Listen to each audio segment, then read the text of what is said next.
بیان کیا ہے؟ ایک مرتبہ میں نبی اکرم صلی اللہ علیہ وسلم کے پاس عید کے دن موجود تھا۔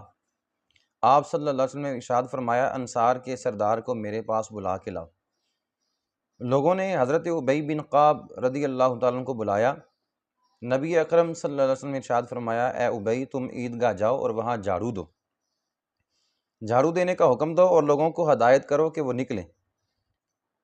جب یہ پیغام سن کر حضرت ابی بن قعب رضی اللہ تعالیٰ عنہ نکلے اور جب دروازے کے پاس پہنچے تو الفاظ یہ ہیں، فلما بلغ الباب رجع، جب وہ دروازے کے پاس پہنچے تو پھر واپس آ گئے۔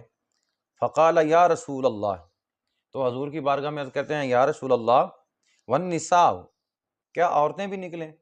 حضور نے فرمایا، فقال والعواتق والحیض یکن فی الناس یشہدن الدعوہ، تو حضور صلی اللہ علیہ وسلم نے فرمایا کہ ہاں، جوان لڑکیاں اور حیض والی خواتین بھی لوگوں کے ساتھ ہوں گی اور وہ دعا میں شریک ہوگی۔ بات سمجھ آ گئی؟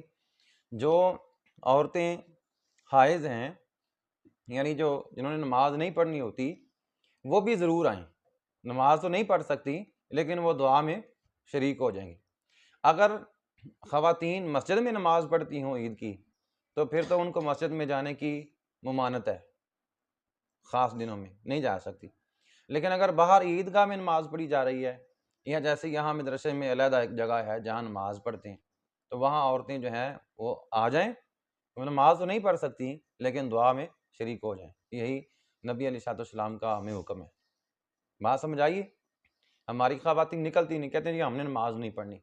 بھئی نہیں نماز پڑھنی، دعا تو کر سکتی نا آپ، تو آپ آ جائیں، نماز نہ پڑھیں، دعا میں شامل ہو جائیں۔